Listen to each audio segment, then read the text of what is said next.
There's not going to be a lot of words and thoughts at this class. We've come to the place where Joel said very clearly, we need buckets and buckets and buckets of silence. And that doesn't mean sitting and meandering with the mind and listening to what the mind is saying. It means getting behind the mind and using this weekend as that experience. It's funny, I read this book about 30 years ago. It's been on my bookshelf. And when it came to me a couple of months ago that the theme of this retreat was going to be the journey home and impersonalization, I don't know if you've all had the Impersonal Life. You've probably read it years ago too, or still have it, or whatever. But it just jumped out at me again, and I've been going through it in the last couple of months a little at a time, and I thought, wow, that had it all in it right back then, and it still does. It says, know, my little one, that you too must come in complete surrender to me, capital M, the capital O, one and only physician who can heal you. For I am the life, omnipotent within you. I am your health, your strength, your vitality. Not until you feel me, capital M-E, within, and know I am all this to you, is real and lasting health for you to experience. My child, draw close, for I am now going to tell you the means of obtaining all these things: health, prosperity, happiness, union, peace. In the following words lie hidden the great secret. Blessed be you who find it. And it starts with, Old Faithful, be still and know I am God. Know I am in you. Know I am you. Know I am your life. Know all wisdom, all love, all power abides in this life which is flowing freely through your entire being now. But only now. Not an hour from now, not tomorrow in the all day of silence, but now, this moment. And this is a magnificent womb we've been provided with. I felt like we've been in a womb since I stepped out of the car the other night. It just felt like I was stepping into water, almost like being in the womb, surrounded by that protective water. And it just feels like it's surrounding us, even though it's not coming down on us. But I feel like we're in an embryo of some sort. Is that the right word? No, we're in that, what's the water? It's not embryo, we're the embryo. Womb, but there's a name for that water. Embryonic fluid, yeah. I feel like we're in that, and that we've been given that this weekend. And the sign that I put on the door yesterday was, paths cannot be taught, they can only be taken. And each and every one of you have had a different experience that has brought you to this point of seeking to just have this time communing alone with God, your God, the God of your understanding within. And under the chapter of union, I have led you through all your experiences of life up to this point. If you are now really ready and willing to serve me, and have learned that you of yourself can know nothing and can do nothing, and that I am, and what you call your intelligence and your strength and your substance are really, capital M, mine, and that it is I who direct all your thoughts, and both cause and enable you to do all the things that you do. Then can you comprehend the significance of my words and are quite prepared to obey them. I have brought to you the experiences that would teach you just these things. But now, if you are ready and worthy, you shall work consciously with me, joyfully yet calmly awaiting each new experience, knowing that in each are contained marvelous expressions of my meaning, which I will make altogether clear to you, and which will more and more bring you into loving, intimate union with me. Thus, all experiences will hereafter be blessings, instead of trials and tests, or karmic effects of previous acts, for in each will I disclose unto you glorious visions of my reality, of your own true, wonderful self, until you no longer will have any disposition to follow any of the old desires, but will seek only to know me and to please me. This will manifest in many new ways. In your activities, be they what they may, you will care not what the task, nor what they are, but do whatever lies before you, knowing that it is what I require, and striving always and only to please me by your impersonal part in the doing, which enables speedily to accomplish my will.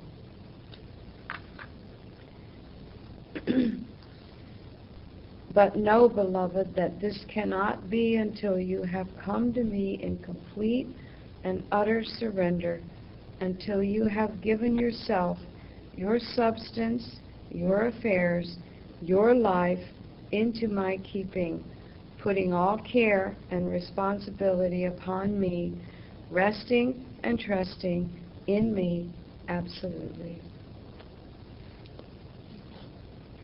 So this weekend is about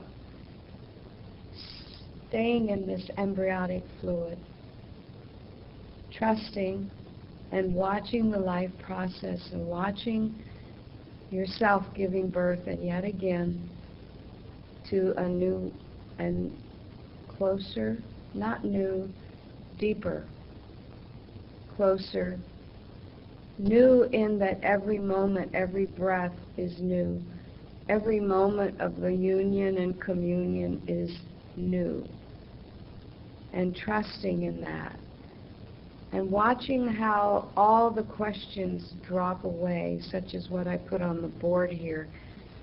Silence, I love this. Silence is not the answer any more than non-silence. But it does make you aware that there are no questions. And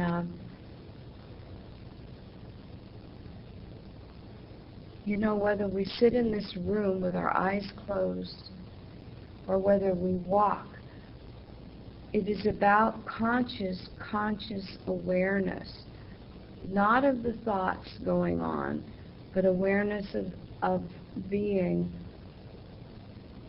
of allowing, of trusting and watching and becoming the observer.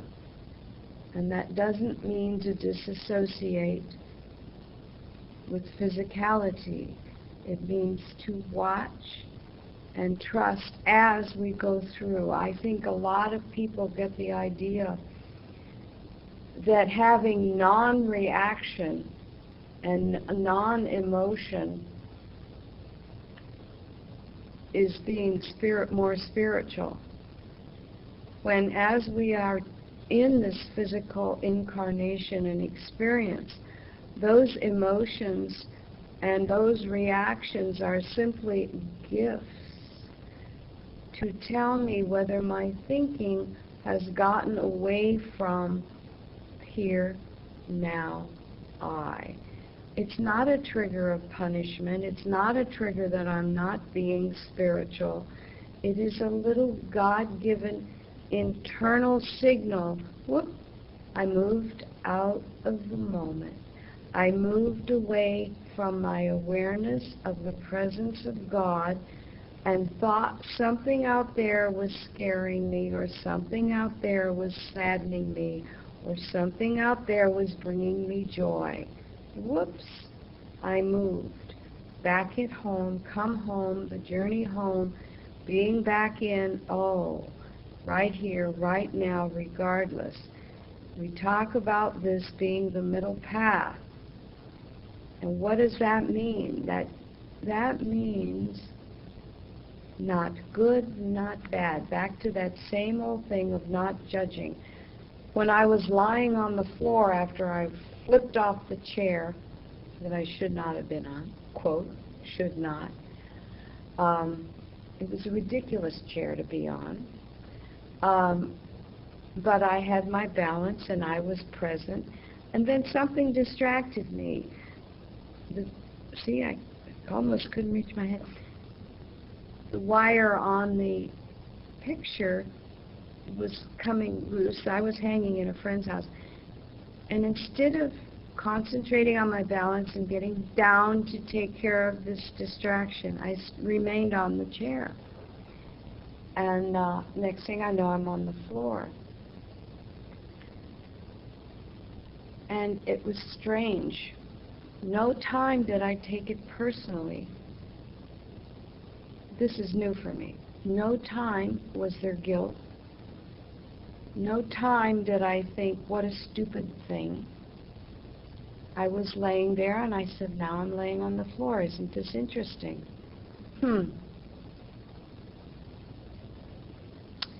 I better call a healer. First thing I did, I got my girlfriend to bring the phone. I couldn't move. Called a couple of people. I said, I think I need you to be with me. I'm laying on the floor. I had a couple of little instruction kind of things, and one of which was not going to happen, even though I attempted, which was to move my arm, which was not possible at the time. Well, I tried. Next thing I know, I'm having an ambulance ride. Next thing, not a comfortable one by any means. They took me further than we understood, and I was on a flat board the whole way going downhill because I'd been on a mountain. So I was on my head going downhill the whole. I said, "Isn't that it?" I said, "I'm on my head. What? Why am I on my head?" "Well, we're going downhill." "Oh, okay, we're going downhill." And at no time, and this is, again, no time was I personally involved with this experience. I wasn't, what I mean by that is I was not taking it personally. I guess that's impersonalization. At no time was I on Dulcie's case or any of that. It was like, isn't this interesting? Now I'm in the hospital. Now, I'm having all my needs attended to. Well, this is a new experience, being in a hospital. But that same grace of all the needs of what was happening that needed to be taken care of, which is right there, right there, right there, right there. And they said, now we're going to put you on morphine. And, okay, I've never had that. Let's see what that's like. And at no time was I consciously unconscious of what was experiencing, what the body was experiencing. And I thought, well, this is strange. I wonder why I brought this in. Why did I have to do this, Don't know. And as soon as any question was formed, any why was formed, it dropped away. It dissolved. It was gone. Oh, the why left. It was like, oh, this is.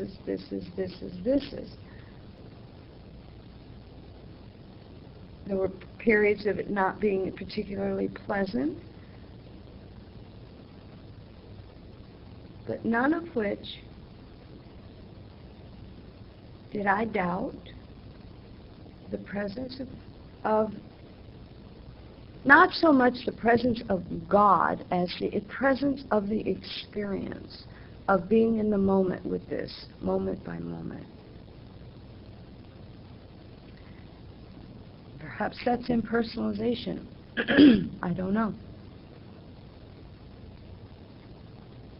But I went through the process of what everyone goes through with the healing part, the coming out, the having to, take painkiller when needed, which was not a nice experience. But I watched. And then I watched with the most amazing eyes as I would go to physical therapy. I've never seen such care given to exact pieces of the body. And I watched the others there as I was doing my thing. I was watching the most phenomenal instruments and balls and rubber bands and crazy things I never knew existed, all to specifically care for the physical body that we've manifested this lifetime. Amazing. If that's not love. I saw God in a rubber ball.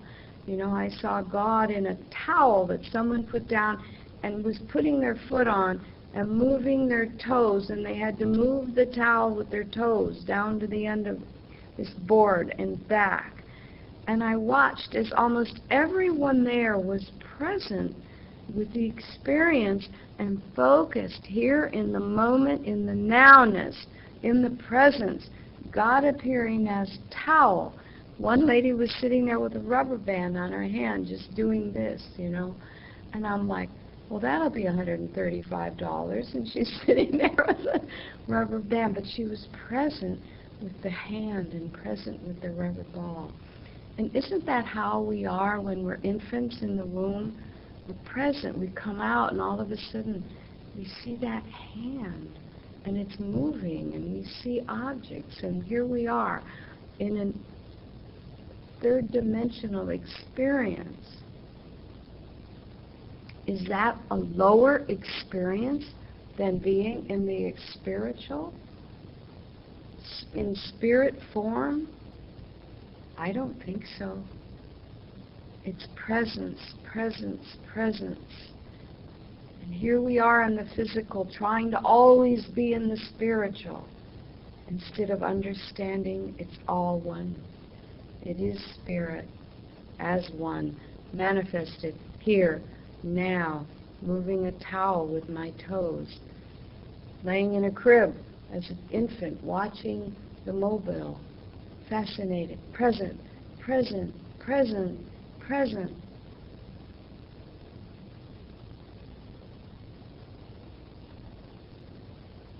I think much too much is focused on that spirit realm at a time when we've chosen to experience this realm as spirit.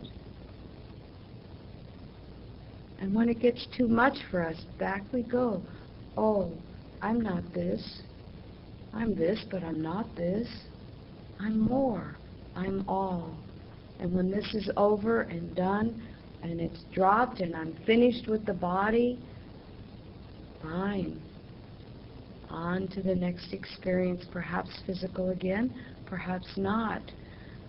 But let's be present. And right now I'm hearing Mary Hunt so loud and clear, because she was so clear about not missing this experience, thinking that being without the body is better, or, I believe it's all lateral. It's a lateral experience. And then when we use the words risen, for we rise out of the mind when the mind gets too busy, too much, because we know that mental world is manifesting. But I choose not to see it as a negative anymore, even if what was being experienced as an accident, it wasn't negative any more than it was positive. It was just ising, wasing, asing.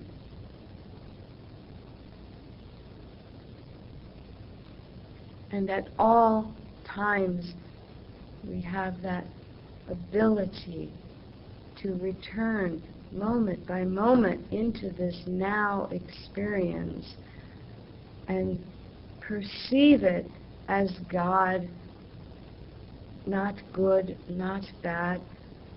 This is new. I know many of you have had quite a few changes in the last 6 months since we were all here, or this whole year.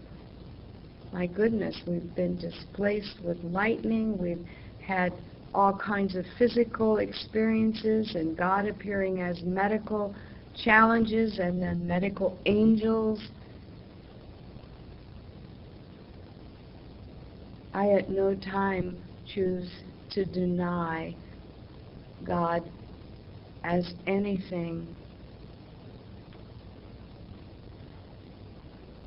I no longer choose to see God and medical, God and ambulance. No, I choose to see God as, God as, God as.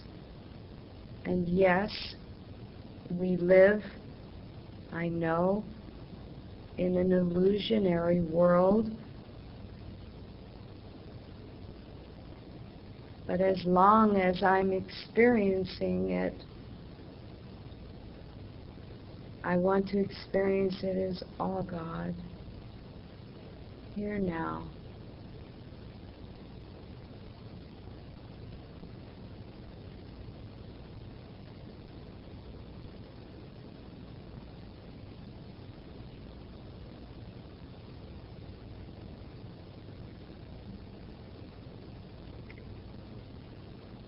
And one might say, well, what about the really, really negative experiences?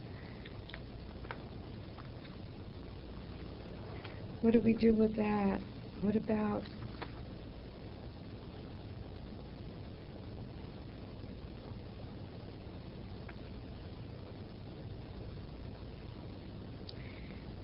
oh, my children, can you not see that money, home, clothes, food, and their acquirement are only incidents and have nothing to do with your real life? Life accepting as you make them real by thinking into them so much importance and letting me remain only a side issue, again, me, capital M. If it becomes necessary for you to be deprived of the things of the world, that you may learn the truth, that I am the only important thing in life, seek ye first the kingdom of I am, and all the other things are added. If you forget this, that I must be first, if you truly love me, then I permit this, that real and lasting happiness and prosperity can thus be yours. This applies to you, my child, you who have lost perhaps health, have lost courage, have lost all hold of yourself, and after weary years of seeking without from earthly physicians, earthly remedies, earthly financial systems, following faithfully every instruction and suggestion that they give you, and still you have not regained what you have lost, you who have turned finally within to me with the faint hope that I may be able to help you. No, you must come in complete surrender to I, your physician, I, your employer, I, your strength, I, your vitality.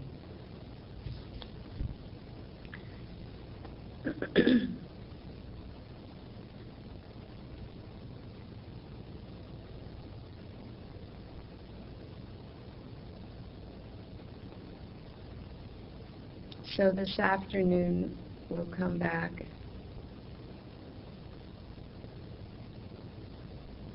to celebrate the life of 3 of our friends.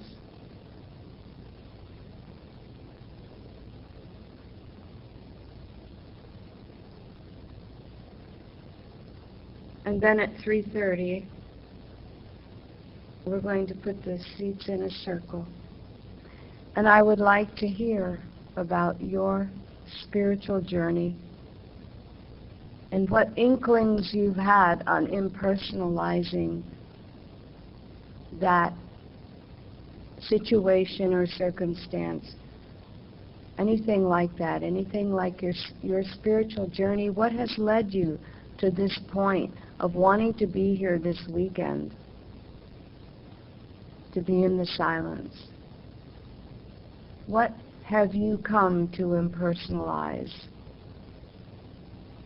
And if you don't want to share, you do not have to. We'll just be in a circle. We have a small, intimate group here, and we can share, and then we will have our silence, and we won't cross-talk to each other's experiences. We will just allow you to have what you've had.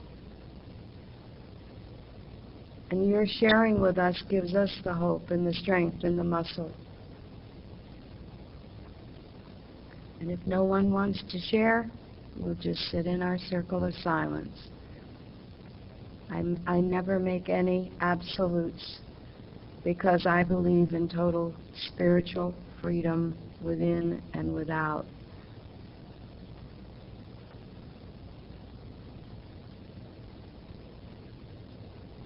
And tonight we'll have a surprise.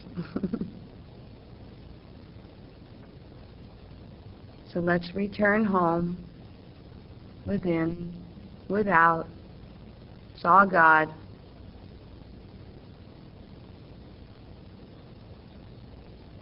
And really practicing being this weekend. Just be.